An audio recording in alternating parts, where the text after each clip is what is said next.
শুনছেন? আমি পথিক, এই গায়ে নতুন। এখানে কোনো পান্থশালা বা আশ্রয় পাওয়া যাবে? ওর নাম ঠাকুর মশাই। দেখে তো আপনাকে বামুনের ছেলে বলেই মনে হচ্ছে। তা এইভাবে পান্থশালা বা মন্দিরের চাতালে আশ্রয় নেবেন কেন? আসলে আরে না না ঠাকুর মশাই, আমাদের গ্রামের মহাজন ষষ্ঠীপদ গাঙ্গুলির বাড়িতে সাধু সাধকদের জন্য বিশেষ অতিথি কক্ষ রয়েছে। আর ষষ্ঠীপত বাবু খুবই সজ্জন ব্যক্তি, আপনার কোনো সমস্যা হবে না।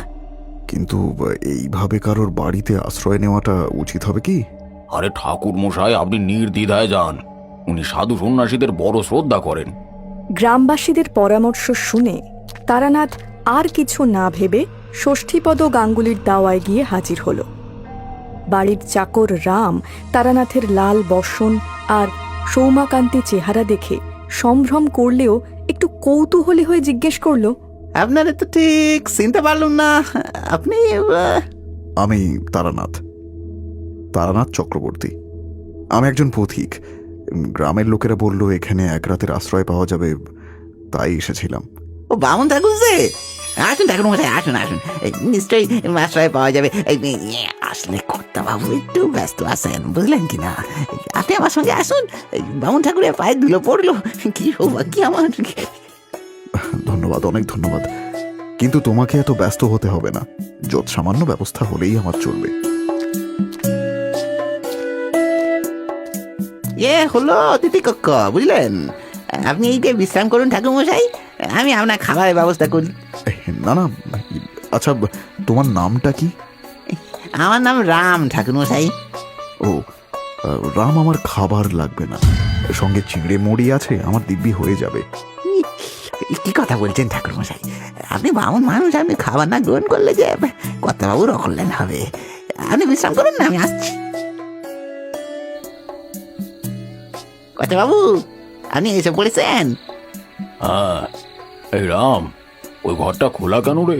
কেউ এসেছে নাকি? আগে হ্যাঁ কর্তা, একজন সাধু এসেছেন।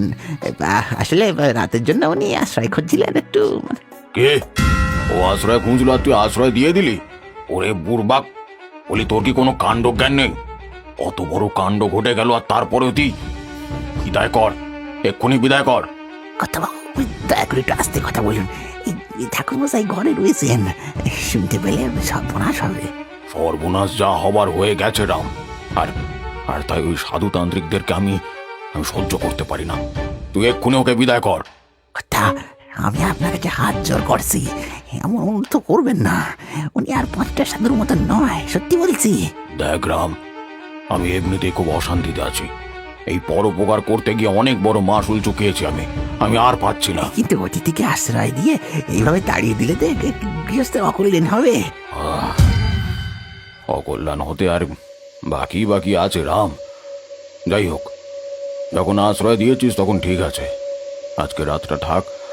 তবে কাল ভোরের আলো ফোটার আগে ওকে বিদায় করবি বলে দিলাম। ষষ্ঠীপদ রাগে গজগজ করতে করতে চলে গেলে রাম ভালো করে চারপাশটা দেখে নিল। সে হয়তো নিশ্চিত করার চেষ্টা করছিল যে তারানাথ তার মালিকের কথাগুলো শুনতে পেরেছে, কিন্তু রাম বুঝতে পারল না যে তারানাথ জানালার আড়াল থেকে সবটা শুনেছে। একটু পরে রাম একটা রেকাবি ভর্তি করে খাবার নিয়ে এসে বলল, ঠাকুর মশাই প্রণাম, নিন, এইটুকু খেয়ে নিন।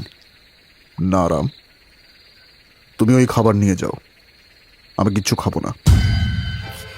কেন ঠাকুর মশাই, আপনি কি কর্তাবাবুর কথা শুনতে পেয়েছেন? ও কিছু মনে করবেন না, কথা একটু চিন্তায় আছেন তো, তাই জন্য এরকম বলছেন। আসলে মানুষটার মতন অতিথি সেবা কেউ করতে পারেন না, বুঝলেন তো। না রাম, আমি নিজের কানে সবটা শুনেছি। আজ পর্যন্ত আমি অনেক গৃহস্থের বাড়িতে আশ্রয় নিয়েছি, কিন্তু কখনো এতটা অপমানিত হইনি। নেহাত গৃহস্থের অকল্যাণ হবে তাই আমি আজকের রাতটা থাকছি, নইলে এখানে এক মুহূর্তও থাকতাম না। না ঠাকুর মশাই, না, অমন অনর্থ করবেন না। কর্তা মশাই বড় বিপদে রয়েছেন, তাই এমন কথা বলেছেন। দয়া করে আপনি খেয়ে নিন। না রাম, না না না না না, আমি এই খাবার কিছুতেই গ্রহণ করতে পারবো না যতক্ষণ না তুমি আমাকে বলবে যে কি হয়েছে, কি এমন ঘটনা ঘটেছে এই বাড়িতে। সে এক ভয়ানক ঘটনা ঠাকুরমশাই। বলতে গেলে এখন আমার গায়ে কাঁটা দেয়। কি কক্ষণে যে সেদিন আমি ওনাকে ঘরে ঢুকিয়েছিলাম, তাহলে এত বড় বিপদ ঘটতই না। কেন? কি ঘটনা ঘটেছিল খুলে বলো দেখি। আমাদের কুত্তাবাবু বরাবর খুব অতিথি সেবা করেন, বুঝলেন। সাধু সন্ন্যাসী সাধিকা সকলকে তিনি অতি খাতির করে আশ্রয় দেন। তো সেদিন ছিল কৃষ্ণপক্ষের অমাবস্যা। সকাল হতেই বৃষ্টি হচ্ছিল। হঠাৎ বিকেলবেলা এক সাধু এসে হাজির হলেন। এই টকটকে লাল বসন, মাথায় জটা, চোখে তীক্ষ্ণ দৃষ্টি। সে আশ্রয় চাইলে আমি তাকে সসম্মানে অতিথি কক্ষে বিশ্রাম করতে বলি, কিন্তু সাধুর চোখের চাউনি আমার কেমন যেন সুবিধের ঠেকছিল না। বাবা, আপনি এখানে বিশ্রাম করুন, আমি খাবারের ব্যবস্থা করি। হ্যাঁ, আমার জন্য উৎকৃষ্ট খাবারের জোগাড় করিস। হ্যাঁ, আর হ্যাঁ, তামাকটা দিয়ে যেতে ভুলিস না। যা। কি মানে তামাক?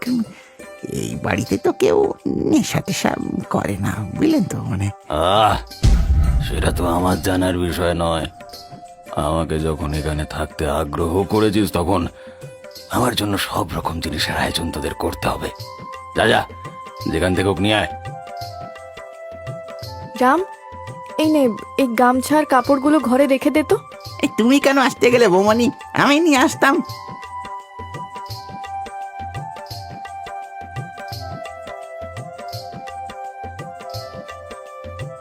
প্রণাম বাবা। সুখী হও, সৌভাগ্যবতী হও। তোমার নাম কি? আমার নাম তারা। বাহ, তারা, যেমন নাম তেমন রূপ। বেশ বেশ বেশ।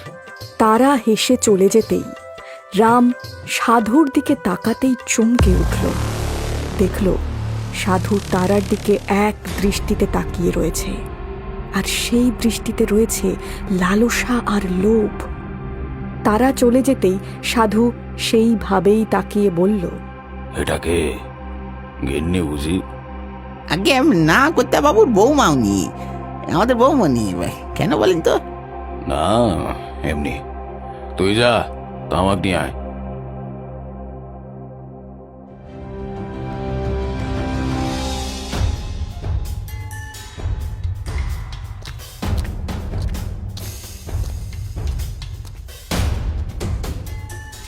কি হয়েছে রে রাম?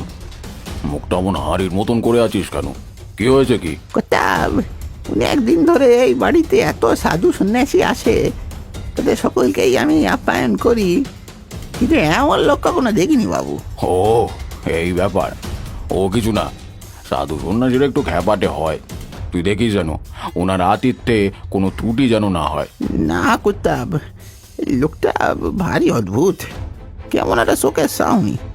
সত্যি বলছি, বৌমনি যখন ওই ঘরে প্রণাম করতে গেলেন, ওনার চোখে আর দৃষ্টি আমার মোটেও ভালো লাগেনি করতা। রাম অযথা কিছু বলে না। আচ্ছা বেশ, তুই যা, আজকের মতো উনি থাকুক, সকাল সকাল ঠিক চলে যাবে, দেখবি। আচ্ছা করতা। এই সাধুকে রাতের খাবার দিয়ে আমরা সকলে যে যার মতন খেয়ে দিয়ে শুয়ে পড়লাম।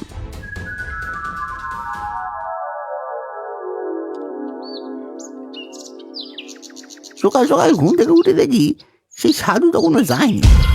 আগে সাধু সন্ন্যাসীরা যতবার বাড়িতে আশ্রয় নিয়েছে দেখেছি ভোরের আলো ফোটার আগেই চলে যায়, কিন্তু এবার সেটা না হওয়ায় আরো বিরক্ত হলাম।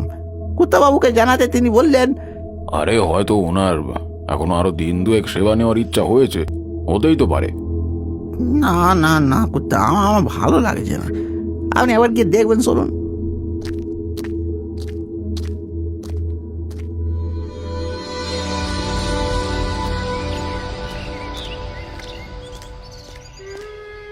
বাবা, এই যে কর্তা বাবু আপনার সঙ্গে দেখা করতে এসেছেন।